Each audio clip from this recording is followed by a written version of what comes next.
New hits now on Lancho. Ju a tham edhe në pjesën e parë në fakt që do të kishim një të ftuar shumë special përmes lidhjes së drejtë për drejtë. Në fakt ai është një kantautor nga Shkupi me zërin si të jetë vëllai i humbur i Dan Reynolds nga Imagine Dragons, me një frymë ndërkombëtare siç e përmendëm në art dhe një talent të pakrahasueshëm.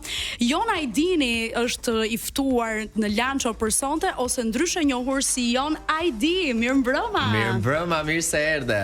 Mirëmbrëma. Faleminderit shumë për ftesën, faleminderit edhe për komplimentet. Mendoj më vjen mirë që është pak për të thënë që janë të merituara, kam përshtypje. Po pra, këtë do thoya edhe unë, i meriton 100%. Unë nuk e kuptoj pse habitesh. Ata tha me emrin saktore, Jon Ajdi? Po.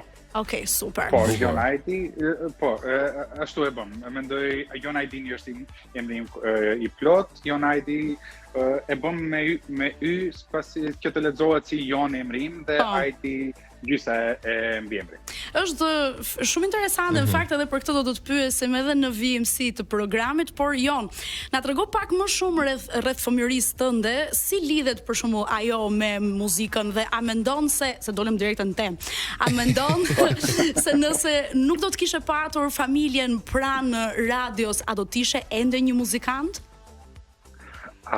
Mendoj siç e thënë, mendoj babi im ishte themeluesi i një radiostacioni këtu në Shkup, por mendoj edhe mami edhe babi janë fans të mëdhenj të muzikës rock. Mendoj një gjithmonë si i vogël e mbaj mend si isha i rrethuar me muzikë. Kudo që udhtonim ose sapo të hypnim në makinë, gjithmonë kishim në atë kohë dëgjonim CD-a.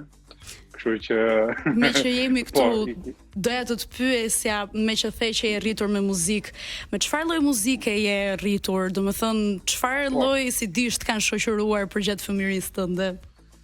Po kryes, mendoj CD-at që i mbaj mend që i kishim në vetur ishin The Beatles, ishte një nga kohën, Muse dhe po prej Shqip gjithashtu kishim edhe Vaçezelën. Vaçezela ishte super kombinim. Më kënaqe fare me këtë Muse. Domethënë The Beatles, tha Leonard Cohen, Muse, shtoj dhe Vaçezelën aty dhe ke bërë një super kombinim. Dhe është në fakt është disi e dukshme që të gjithë to element ose inspirime që ke pas artistik i ke bërë koktejl pra tek muzika jote.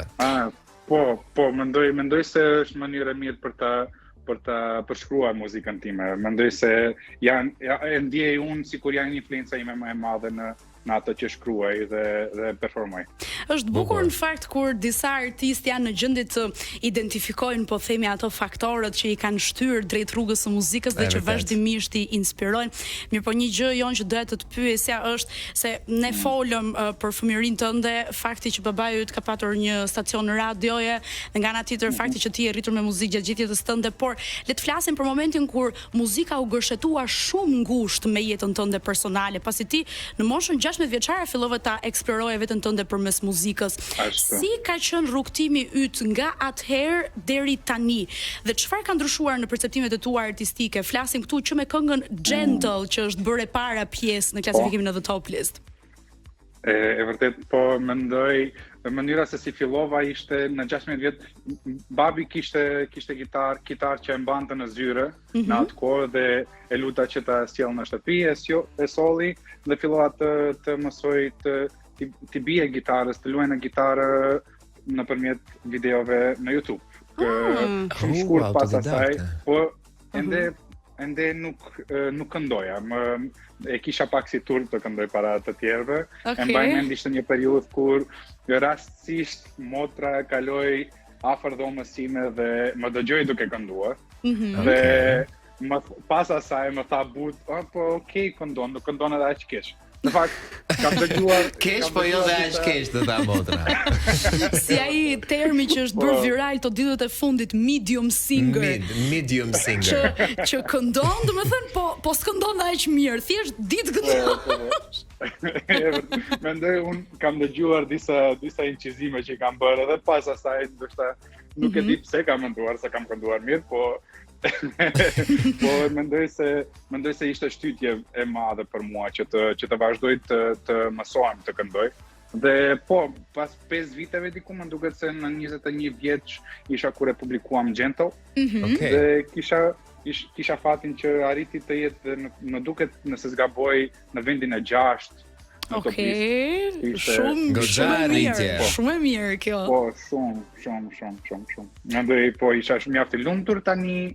Po, mendoj pas asaj kishte periudha ku publikoja muzikë pak më shumë se të tjera. Vitin e kaluar arritëm që të publikojmë albumin tim të parë.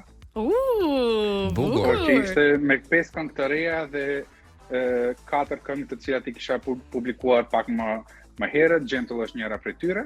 Dhe tani po vazhdojmë me ekipin që të publikojmë. Mendoj plani është që të vazhdojmë të publikojmë këngë çdo 2 muaj. Pra e gjithë kjo ëndër pra që ti ke ka nisur nga kitara, po thua.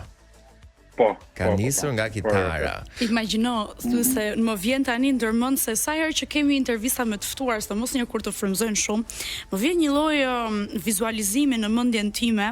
Ke parasysh, besoj edhe tu ta kanë bërë David, nuk e di a ja kanë bërë Jonit, kur bën 1 vjeç që të vën gjithë ato sendet përpara të vën një stetoskop. Edhe duhet të prekësh atë dhe pastaj aty do kesh prirje në të ardhmen sipas. Po, kam përshtypjen nëse s'ta kanë bërë, besoj që të shtaksur kitara edhe aty e ke marrë bindjen tënde artistike.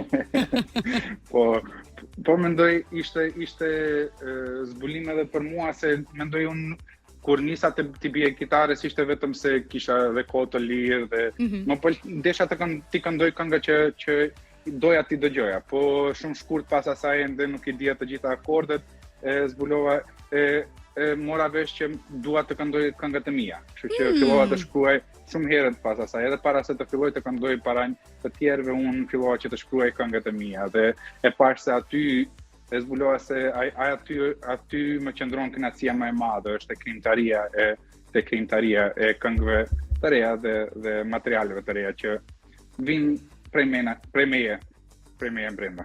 Bukur. Po mirë, si do ta krahasoje veten me industrinë shqiptare, duke qenë që në diskursin digjital debatohet shpesh herë që i mungon cilësia dhe e shesin pra dhe muzikën e tyre nëpërmjet dramave apo skandaleve, ndërsa ti përkundrazi hesht edhe domethënë take a step back, kthehesh mbrapa dhe vetëm lançon muzikën tënde. Është ky një farë diferencimi apo është edhe ndoshta një indiferentizëm, nëse mund ta shtelloj kështu? Jo, mendoj karrierën time kisha pasur qejf që ta vazhdoj sa më gjatë që mundem dhe mbështetjen që kam prej publikut e vlerësoj mjaft, kështu që nuk besoj se thjesht mënyra se si këngët e mia që i publikoj janë thjesht pasqyra e asaj që ndjej dhe mënyra se si unë sjellem në përditshmëri. Nuk mendoj se paku për industrinë shqiptare të muzikës, mendoj se është mjaft e zhvilluar dhe mendoj se prapë ka mjaft kualitet.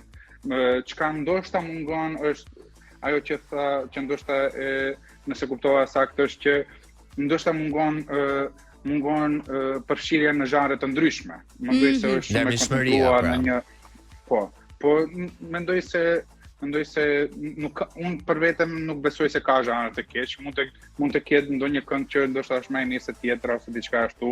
Këngë të bukura ka në çdo zhanr, por po mendoj se nëse ka pikë të dobët, së paku këtu në rajonin ton do kishte qenë ajo, se ndoshta jemi të koncentruar ndoshta në 1, 2, 3 zhanra më shumë se sa që ekzistojnë.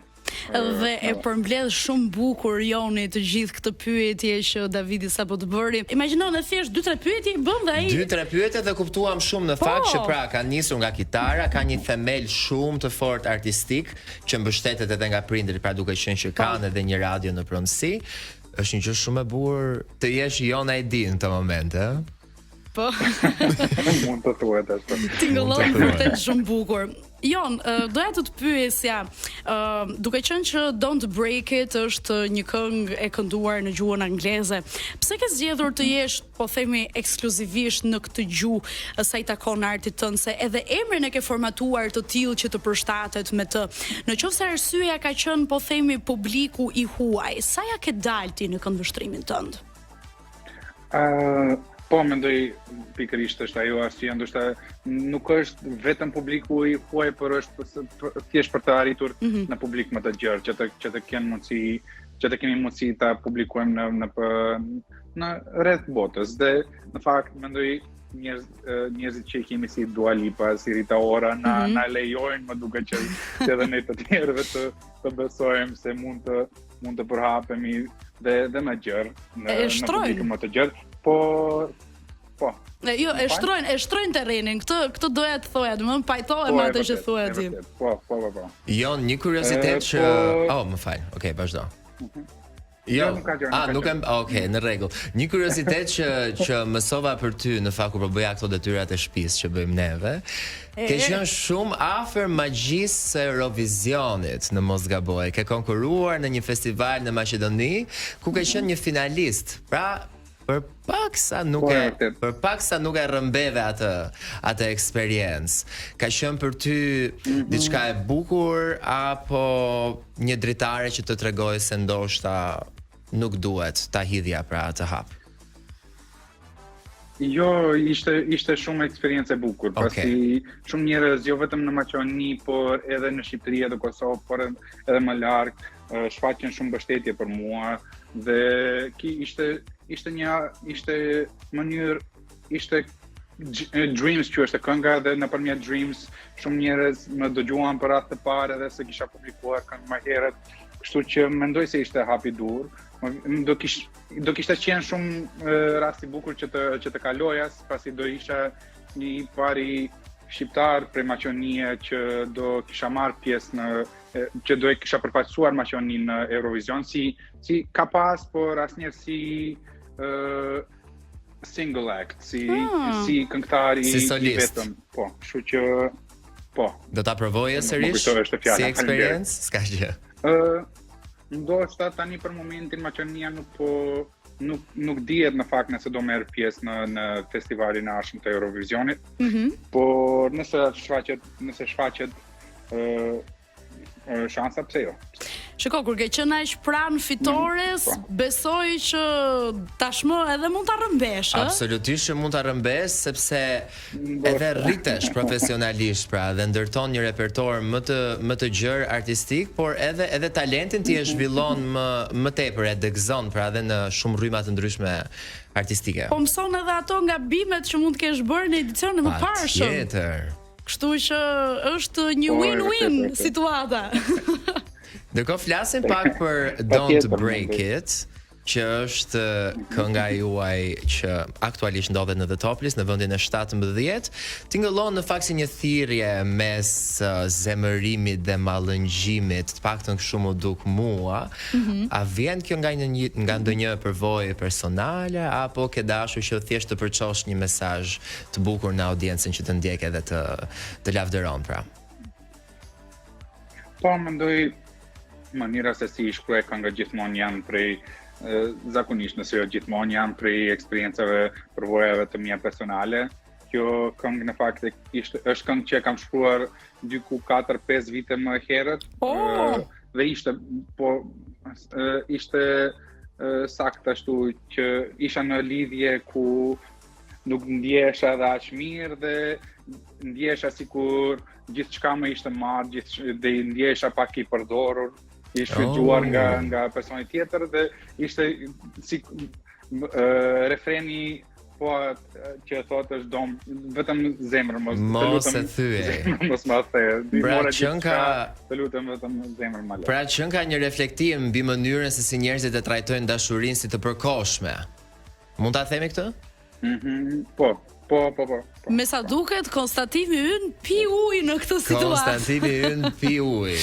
Mirë po, ne folëm goxha sa i takon muzikës tënde, kuptuam pak më shumë mbi identitetin tënd artistik.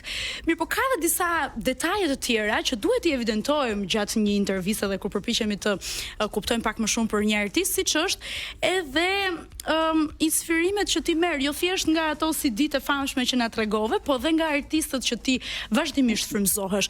Nëse ti do ta përkufizoje veten përmes një zëri tjetër muzikor, cili artist do të përfaqësonte më së miri? Të zura ngushtë duket. Po Në flagrancë.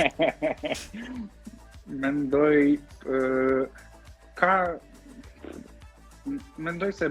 mendoj se prapë sa Beatles janë për mua numër 1 band, po ndoshta prej artistëve më të përkohshëm, gjithashtu Hozier ose Mumford & Sons një Më pëlqen. Ma vodhi zemra. Më pëlqen Mumford & Sons njerë, o zoti ma. Nuk po e prisja fare. Do kem në fakt kanë këngë që do e publikojnë në fund të këtij muaji bashk dhe për atë dhe më kujtuan, por janë dy artistë shumë që janë fansi madhi të dyve, kështu që mezi po pres që ta publikojnë këngën. E po, edhe ne mezi po presim pra. Edhe ne mezi po presim patjetër që ti ta publikosh këngën, sidomos kur na e parashtron dhe na e marketon, duke përmendur këto artistë pra që kanë qenë inspirimi i marketon falas. E marketon edhe falas. E marketon të ne, jemi ne të parët të shitur. Po. Që duam ta dëgjojmë. Megjithatë ka shumë që thonë se artistët e vërtet janë disi të vetmuar. Për ty, a është vetmia një dënim apo një mjet frymëzimi? Nëse ndjen, mendoj se çdo gjë duhet në masë të caktuar. Mendoj se na duhet, jemi që një shoqërore, na duhet që të kemi njerëz afër, por gjithashtu së paku për mua e di se më duhet dhe koha ku jam vetë. Është koha ku mund të reflektoj, ku mund të mendoj për të ardhmen ose çka ka ndodhur në të kaluarën dhe të procesoj gjërat që më kanë mbetur pa procesuar. Kështu që mendoj se mund të shihet në anë pozitive, por nëse është në kufit e asaj që do të jetë normale. Pra ti e ushtron këtë, e ushqen këtë ndjesi në artin tënd? Vetmin ose dhe dashurinë, pastaj që është një nga ndjesitë më emblematike dhe më prezente pikërisht në shumë prodhime artistike muzikore.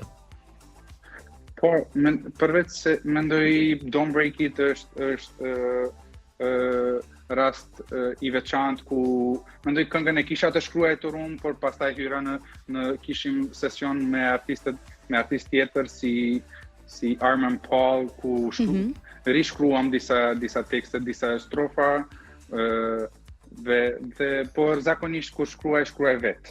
Kështu që po ndoshta e shfrytëzoj aq sa mundem dhe e vlerësoj kohën kur nuk kam ndoshta gjëra që më marrin vëmendjen dhe i përkushtohem, koncentrohem tek muzika dhe te teksti ose çka do që po krijoj në atë moment. Ne u kënaqëm shumë me ty, por për të përmbyllur këtë intervistë dhe për t'i vënë pikën mbi gjithçkaje, në fund të çdo rruge, çdo artist kërkon diçka.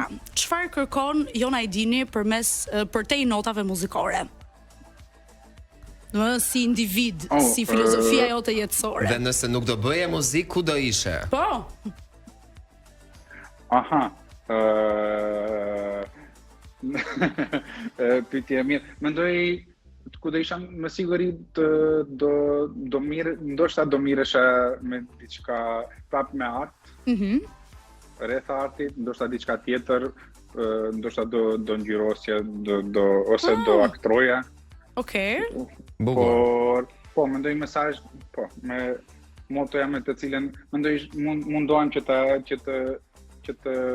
jetoj jetën sa më shumë me njerëzit që i kam përreth, kështu që mendoj mesazhi im ndoshta për të tjerët do kishte qenë thjesht me durim dhe që ta vazhdojnë jetën. Pra ti fle dhe zgjohesh me art në çfarë do lloj forme që ai të vjen. Po.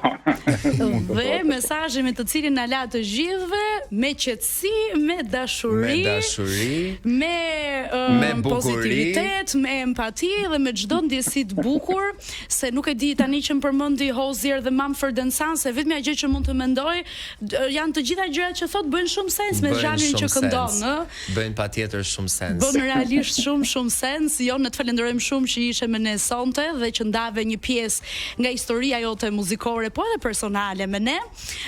Urojmë shumë që të eci çdo gjë sa më mbar dhe ne mezi presim që të dëgjojmë edhe projektet e tua muzikore në VMC. Po ashtu jone mund ta votoni në topawards.official.tv me këngën Don't Break It, e cila ndodhet në vendin e 17 në The Top List. Dhe ne në Lanço do të rikthehemi vetëm pas pak për të tjera lajme dhe të tjera gjëra që kemi rezervuar për ju. Faleminderit Jon. Faleminderit Jon. Faleminderit shumë, ishte kënaqësi.